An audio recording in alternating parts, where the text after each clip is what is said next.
نحمده ونصلي على رسوله الكريم اما بعد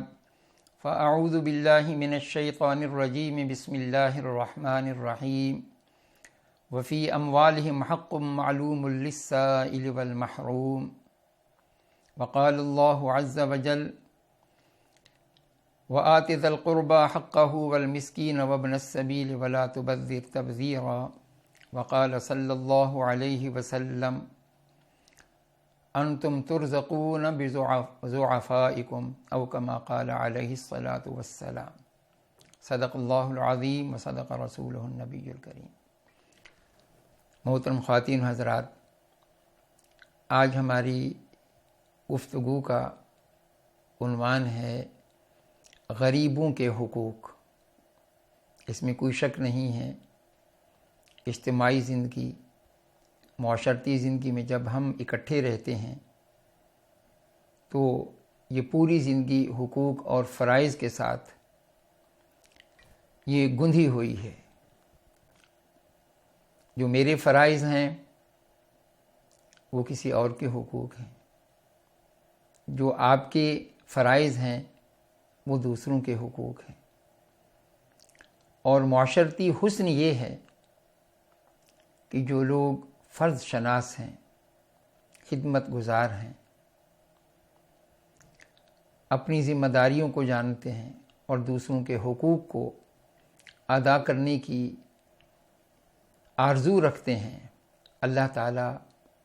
ان کی دنیا کی زندگی کو بھی جنت کی زندگی بنا دیتے ہیں۔ اس میں کوئی شک نہیں ہے کہ ہم اپنے معاشرے کے اندر نہ تو سب کے سب امیر ہیں اور مالدار ہیں، اور نہ ہی اس کے بالکل برعکس ملے جلے ہوئے لوگ ہیں۔ کچھ مالدار ہیں، کچھ متوسط لوگ ہیں، کچھ غریب اور بے سہارا لوگ ہیں جو اپنی زندگی کو اپنے ذرائع سے گزارنے کے قابل نہیں ہیں۔ یہ لوگ اللہ تعالیٰ نے ان کی ذمہ داری معاشرے پر ڈالی ہے، اور معاشرے بھی خوبصورتی کے ساتھ ادا کر رہی ہے۔ جو ویلفیئر اسٹیٹ کا جو کانسیپٹ ہے وہ کیا ہے؟ ایسے ہی بے سہارا لوگوں کی مدد کرنا ہے۔ اسلام تو ہمیں یہ سب چیزیں سکھانے والا ہمیں اسلام ہے، اور آسمانی تعلیمات ہیں اور آسمانی مذاہب ہیں۔ آخری پیغمبر علیہ الصلاۃ والسلام کو بھی اللہ تعالیٰ نے جو کتاب اور مسلمانوں کے نام جو اپنا خط ارسال فرمایا ہے، اس میں بھی فرمایا کہ وفی اموالہم حق معلوم للسائل والمحروم، کہ ان مالداروں کے مال میں اللہ تعالیٰ نے ایک معین حق رکھ دیا ہے، مانگنے والوں کا بھی، محتاجوں کا بھی، محروموں کا بھی، کہ وہ خود ان کو جائیں تلاش کریں اور یہ پھر حق ادا کرنے والے بنیں۔ اسی طرح سورہ بنی اسرائیل میں کہ جہاں پر وہ تورات کی تعلیمات کا خلاصہ احکام عشرہ آیا ہے، وہاں پر بھی ارشاد فرمایا کہ وَآتِ ذَا الْقُرْبَى حَقَّهُ وَالْمِسْكِينَ وَابْنَ السَّبِيلِ وَلَا تُبَذِّرْ تَبْذِيرًا، کہ تم رشتہ داروں کو بھی، مسکینوں کو بھی، مسافروں کو بھی، حقداروں کو بھی ان کا حق خوش دلی سے ادا کرو، اس حق کو اپنا فرض سمجھ کر ادا کرو، اور تم معاشرے کے اندر فضول خرچی، اسراف، نمود و نمائش، تبذیر، اس سے بچنے والے بنو۔ یعنی اگر تم حقوق ادا، یہ دنیا کی زندگی، سچی بات یہ ہے کہ یہ تو خالق اور مخلوق کے حقوق ادا کرنے کا نام ہے۔ اگر ہم اس دنیا میں اپنی ضروریات سے آگے بڑھ کر اپنی خواہشات، اپنی ڈریمز کے لیے زندگی گزارنے لگ گئے، ہم تو پیچھے رہ جائیں گے۔ ہمیں تو جو زندگی کا اصل مقصد ہے، اللہ کی بندگی، اللہ تعالیٰ کے حقوق کو ادا کرنا، اللہ تعالیٰ کے مخلوقات کے حقوق کو ادا کرنا، وہ تو ہم بھول جائیں گے۔ اور جس طرح آج ہمارا مشاہدہ یہ ہے کہ ہم تیزی سے اپنا یہ سبق بھولتے چلے جا رہے ہیں، اور پھر عجیب بات یہ ہے کہ اللہ تعالیٰ نے ہمیں اپنی ساری نعمتوں سے نوازنے کے باوجود بھی معلوم ہوتا ہے کہ ان نعمتوں کا جو حاصل ہوتا ہے وہ خوشیاں، وہ آسانیاں، وہ خوشیاں بانٹنا، وہ آسانیاں بانٹنا، معلوم ہوتا ہے کہ ہم اس کا احساس ہی نہیں ہے۔ آج ہم جب یہ دیکھتے ہیں کہ جب آدمی اپنے احساس فرض سے خالی ہو جائے تو معلوم ہوتا ہے کہ وہ مسنگ چیزوں کا بہت ہی آرزو مند رہتا ہے۔ ایک ایک چیز، لاکھوں میں سے ایک چیز مسنگ ہے تو اس کی طرف وہ لپکتا ہے، الجھتا ہے، اس میں پھنس جاتا ہے۔ آج ہم اس کا مشاہدہ کر رہے ہیں۔ تو نبی اکرم صلی اللہ علیہ وآلہ وسلم کا بھی ارشاد ہے، لوگو، اے مالداروں، جو تمہیں اللہ تعالیٰ نے فراوانی دی ہے، جو تمہیں مال دیا ہے، یہ تمہارے اپنے بھائی بند، اپنے رشتہ دار، اپنے غرباء، اپنے فقراء، ان کا حق رکھا ہے تمہیں، بلکہ تمہارے ان غریبوں اور فقیروں اور محتاجوں کی وجہ سے اللہ تعالیٰ تمہارے رزق کے اندر فراوانی ہے۔ اللہ تعالیٰ نے صرف تمہیں ذریعہ بنایا ہے۔ ایک واقعہ آتا ہے کہ ایک دفعہ نبی اکرم صلی اللہ علیہ وآلہ وسلم کی خدمت میں ایک صحابی حاضر ہوئے، اللہ کے رسول، ہم دو بھائی ہیں،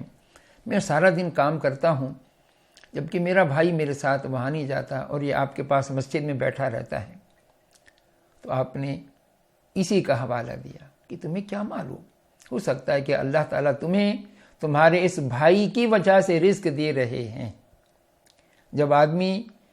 اس کی سوچ اس طرح کی پازیٹیو ہوتی ہے تو معلوم یہ ہوتا ہے کہ پھر آدمی انتھک بن جاتا ہے۔ وہ کہتے ہیں کہ ایک بھائی کیا، مجھے 10 بھائی مل جائیں، میں نے خدمت کرنی ہے، میں نے ماں باپ کی خدمت کرنی ہے، میں نے غریبوں کے حقوق ادا کرنے ہیں۔ پھر وہ جستجو اور تلاش میں کھڑا ہو جاتا ہے۔ اسی طرح آپ صلی اللہ علیہ وسلم کے توسط سے امت کو بھی یہ تلقین کی گئی ہے کہ وہ اما السائل فلا تنہر، سائل کو جھڑکو مت، ان کا حق ادا کرو۔ اسی طرح آپ کو معلوم ہے کہ بڑی معروف اور مشہور حدیث ہے کہ حضرت معاذ بن جبل، جن کو آپ نے یمن کا حاکم بنا کر بھیجا تھا، تو حکم دیا تھا کہ صدقہ تؤخذ من اغنیائکم وترد الی فقرائکم، یا او تؤخذ من اغنیائہم وترد علی فقرائہم، کہ یہ صدقہ و خیرات، زکوٰۃ جو وصول کی جائے گی ان کے مالداروں سے، تو یہ پھر ان کے حقدار اور فقراء اور محتاجوں کو لوٹائی جائے گی۔ یہ ان کا حق ہے جو اللہ تعالیٰ نے رکھا ہے۔ قرآن مجید نے تو ایسے لوگوں کے بارے میں فرمایا کہ جو اللہ کے راستے میں خرچ کرتے ہیں، وہ کمثل حبۃ انبتت سبع سنابل، وہ جیسے ایک دانہ ہو کہ جس کو زمین کے اندر بویا جائے تو اس سے پھر 7 بالیں نکلتی ہیں، 7 سٹے نکلتے ہیں، ہر سٹے میں 100 دانہ ہوتا ہے۔ فرمایا کہ یہ ہے خیر و برکت، یہ سوچ بھی اور یہ عمل بھی، پاکیزہ عمل جو انسان کی زندگی کے اندر اس کی زندگی کو باغ و بہار بنا دیتا ہے۔ لیکن اس کے ساتھ ساتھ کچھ آفات بھی ہیں کہ ایسا نہ ہو کہ تم غرباء اور فقراء پر خرچ تو کرو لیکن احسان جتلاؤ، ان کو اذیتیں دو، ان کی عزت نفس کو مجروح کرو، ان کو تانے دیتے رہو۔ بلکہ قرآن مجید میں ایک جگہ یہ الفاظ بھی آتے ہیں کہ وَيُؤْتُونَ الزَّكَاةَ وَهُمْ رَاكِعُونَ، اس کا ایک مفہوم یہ بھی لیا گیا ہے کہ وہ زکوٰۃ ادا کرتے ہیں اور جھک کر دیتے ہیں، کیونکہ آگے اللہ تعالیٰ نے اپنی ایک صفت کا حوالہ دیا ہے کہ لوگوں، اللہ تعالیٰ تو غنی اور حلیم ہے کہ تمہیں سب کچھ دیتا ہے، نعمتوں کی ایک انبار لگا دیتا ہے، خزانے دیتا ہے، لیکن وہ حلیم ہے، وہ بردبار ہے، وہ تمہیں جتلاتا بھی نہیں ہے، تمہیں احساس دلاتا ہے کہ اس کو یاد رکھو۔ تم اس کی مخلوقات کے ساتھ جو معاملہ کرتے ہو، حلم سے کام لو، کم ظرفی کا مظاہرہ نہ کرو، ورنہ تمہاری یہ ساری نیکیاں ضائع ہو جائیں گی۔ اور پھر یہ بھی حکم ہے کہ جب تم ان غریبوں کو، فقیروں کو، محتاجوں کو اپنا مال دو تو یہ طیبات، یا ایھا الذین آمنوا انفقوا من طیبات ما کسبتم، یہ ایک حلال کمائی کا ہو اور دل کو لبھاتا ہوا مال ہو، لیفٹ اوور نہ ہو، جو دل سے اترا ہوا مال ہو، نکما ہو۔ فرمایا کہ اگر تم اس طرح محتاج ہوتے اور کوئی تمہیں اس طرح کا مال دیتا جو عام طور پر تم دیتے ہو، اس وقت تم کیا کرتے؟ تم لے تو لیتے، لیکن تمہاری گردنیں جھک جاتی، تمہاری آنکھیں نیچے ہو جاتی۔ اللہ کی بے شک لینے والا ایک غریب اور محتاج فقیر ہے، لیکن تم دے تو اللہ کے نام پر رہے ہو، چنی ہوئی چیزیں، منتخب چیزیں، بلکہ اس کو چوتھے پارے کے شروع میں فرمائے کہ لن تنالوا البر حتی تنفقوا مما تحبون، تم اللہ تعالیٰ کے ہاں نیکی کا مقام حاصل نہیں کر سکتے، اللہ کی وفاداری، اللہ کا قرب حاصل نہیں کر سکتے جب تک تم اپنے محبوب اور پسندیدہ مال اللہ تعالیٰ کے راستے میں خرچ نہ کرو۔ غرباء اور فقراء کو وہ مال دو جو تمہیں پسند ہو، اور یہ چیز دل سے کرو، اور یہ چیز اگر ہمارا رویہ یہ بنے گا تو پھر یہ نیکی کو جنم دیتی ہے، پھر ہمارے لیے اللہ تعالیٰ راستہ ہموار کرتے ہیں، پھر ہمیں ان کی دعائیں لگتی ہیں، پھر آدمی ریاکاری سے بچ جاتا ہے، کیونکہ یہی وہ چیز ہوتی ہے کہ جب انسان یہ کوئی نیکی کا عمل کرتا ہے، اگر وہ دنیا داری کے لیے کرتا ہے، ریاکاری کے لیے کرتا ہے، یا صرف ایک برائے نام یہ کام کرتا ہے، تو معلوم ہوتا ہے کہ اس کے اندر بھی وہ سکون حاصل نہیں ہوتا۔ ورنہ یہ خالص نیکی، غرباء اور فقراء کی مدد کرنا، اللہ تعالیٰ کی ان نعمتوں کا حق ادا، کہ اللہ نے ہمیں جو بھی نعمتیں دی ہیں وہ سب کی سب امانت ہیں، جس طرح ایک اور مقام پر فرمایا کہ وَأَنفِقُوا مِمَّا جَعَلَكُمْ مُسْتَخْلَفِينَ فِيهِ، تم خرچ کرو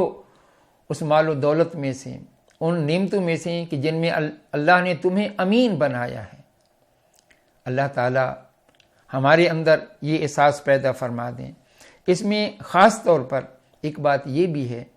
کہ یہی مال ہمارے لیے آسانی کا ذریعہ بنتے ہیں۔ سورہ لیل کے اندر الفاظ اس طرح آتے ہیں فَأَمَّا مَنْ أَعْطَىٰ وَاتَّقَىٰ وَصَدَّقَ بِالْحُسْنَىٰ فَسَنُيَسِّرُهُ لِلْيُسْرَىٰ، جو خوب یہ مال لٹاتے ہیں محتاط ہو کر، ذمہ دار بن کر،